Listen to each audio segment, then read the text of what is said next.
ದೇವ್ರಂತೆ ದೇವ್ರು ಮುಚ್ಕೊಂಡು ಫೋನ್ ಇಡೋ. ಎಲ್ಲಿದ್ದಾನೆ ದೇವ್ರು?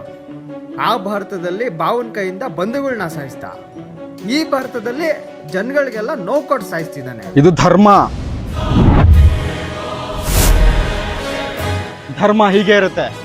ತುಂಬಿದ ಸಭೆಯಲ್ಲಿ ಮಹಾರಾಜರು, ಮಂತ್ರಿಗಳು, ಸಾಮಂತರು, ಕುರುವೃತ್ತರು, ಯಾಜ್ಞಿಕರು, ಗಮಕಿಗಳು, ಮಾಹೇಶ್ವರರು, ಭೂತಗಣ ದೇವತೆಗಳು, ದಿಕ್ಪಾಲಕರು, ಅಷ್ಟು ಜನರ ಮುಂದೆ ಒಂದು ಹೆಣ್ಣಿನ ಬಟ್ಟೆ ಹೇಳ್ದು ಅವಮಾನಿಸ್ತಾ ಇದ್ರೆ ಅದನ್ನ ತಪ್ಪು ಅಂತ ಹೇಳ್ದೆ ಚಪ್ಪಲಿ ತಗೊಂಡು ಹೊಡಿದೆ ಸುಮ್ಮನೆ ನೋಡ್ತಾ ಕೂತಿರೋ ಪ್ರತಿಯೊಬ್ಬನು ಸಾಯ್ಲೇಬೇಕು. ಭೀಷ್ಮರು ಕೂಡ ಅಶ್ವತ್ಥಾಮ ಒಬ್ಬ ಪ್ರಶ್ನಿಸ್ದ, ಭರವಸೆ ನೀಡ್ದ, ಬದುಕೊಂಬಿಟ್ಟ. ಸ್ವಲ್ಪಂ ಅಪ್ಯಸ್ಯ ಧರ್ಮಸ್ಯ ತ್ರಾಯತೆ ಮಹತೋ ಭವಾತ್. ಧರ್ಮನ ಕಾಪಾಡೋ ತಾಕತ್ತಿಲ್ಲ ಅಂದ್ರು ತಪ್ಪನ್ನ ಇದು ತಪ್ಪು ಅಂತ ಹೇಳಿದಿರೋ ಹೇಡಿತನ ಇರಬಾರ್ದು. ಪುಣ್ಯ ಪುರುಷರು ಬಾಳಿ ಬದುಕಿ ಹೋಗಿರೋ ಈ ಪುಣ್ಯ ಭೂಮಿಯಲ್ಲಿ ಅಮಾಯಕರ ಹತ್ಯೆ, ಹಸುಗೂಸುಗಳ ಮೇಲೆ ಅತ್ಯಾಚಾರ, ಇದನ್ನೆಲ್ಲ ತಡೆಯೋ ಶಕ್ತಿ ನಮ್ಗಿಲ್ದೇ ಇರ್ಬೋದು. ಆದರೆ ನ್ಯಾಯಕ್ಕೋಸ್ಕರ ಪ್ರಶ್ನಿಸೋದು ನಮ್ಮ ಧರ್ಮ.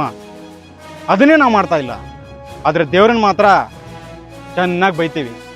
ಎಲ್ಲಾನು ಆ ದೇವರೇ ಕಾಯ್ಬೇಕು, ಆ ದೇವರೇ ನೋಡ್ಕೋಬೇಕು ಅನ್ನೋದಾದ್ರೆ ಈ ಸೃಷ್ಟಿಲಿ ನಾನು ಯಾಕೆ, ನೀನ್ ಯಾಕೆ? ಏನಂದೆ ನೀನು? ದೇವ್ರು ಎಲ್ಲಿದ್ದಾನ ಹೇಳ್ತೀನಿ ಕೇಳು. ನೀನು ಮಾಡೋ ಸಣ್ಣ ಪುಟ್ಟ ತಪ್ಪುಗಳನ್ನ ಕ್ಷಮಿಸಿ ಸರಿ ದಾರಿಲಿ ನಡೆಸೋಕೆ ಪ್ರಯತ್ನ ಮಾಡೋ ಅಮ್ಮ, ಅವರಲ್ಲಿದ್ದಾನೆ ದೇವರು. ಉಚ್ಚ ಸ್ಥಾನದಲ್ಲಿದ್ದು ಜನಕ್ಕೆ ಮಾರ್ಗದರ್ಶಿ ಆಗ್ಬೇಕಾಗಿರೋರೆ ಮನುಷ್ಯತ್ವ ಕಳ್ಕೊಂಡು ಕೊಲೆ ದರೋಡೆ ಮಾಡೋರಿಗೆ ತಕ್ಕ ಪಾಠ ಕಲಿಸೋ ಒಬ್ಬ ಅಧಿಕಾರಿ, ಅವರಲ್ಲಿದ್ದಾನೆ ದೇವರು.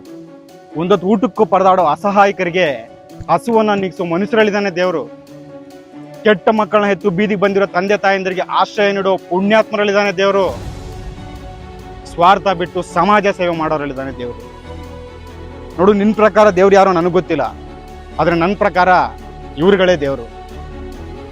ಶ್ರೀಕೃಷ್ಣ ಶಿಶುಪಾಲನನ್ನ 100 ತಪ್ಪು ಮಾಡೋವರೆಗೂ ಸಂಹಾರ ಮಾಡಲ್ಲ ಅನ್ನೋದರ ಅರ್ಥ ಮಿಕ್ಕಿರೋ 99 ತಪ್ಪುಗಳನ್ನ ಮಾಡಬಹುದು ಅಂತ ಅಲ್ಲ. ಆಗಿರೋ ಸಣ್ಣ ಪುಟ್ಟ ತಪ್ಪುಗಳನ್ನ ಗುರುತಿ ಸರಿ ದಾರಿಲಿ ನಡೆಯೋಕೆ ಕೊಟ್ಟ ಅವಕಾಶ. ತಪ್ಪುಗಳನ್ನ ನಾವು ಮಾಡಿ ಆ ದೇವ್ರು ನಿಲ್ಸೋದ್ರಲ್ಲಿ ಯಾವ ಅರ್ಥನೂ ಇಲ್ಲ. ನೋಡು, ಪ್ರತಿಯೊಬ್ಬರು ಹುಟ್ಟಿಗೊಂದು ಕಾರಣ ಇರುತ್ತೆ. ಅದನ್ನ ಗುರುತಿಸಿ ನಮ್ಮ ಧರ್ಮನ ನಾವು ಮಾಡಬೇಕು ಅಷ್ಟೇ.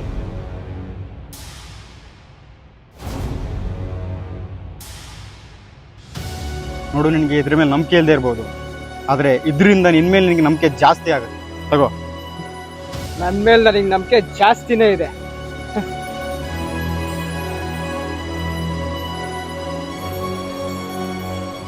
ಹಾಗಾದ್ರೆ ದೇವ್ರನ್ನ ಹುಡುಕ್ಬೇಡ, ಅವ್ನು ಸಿಗಲ್ಲ.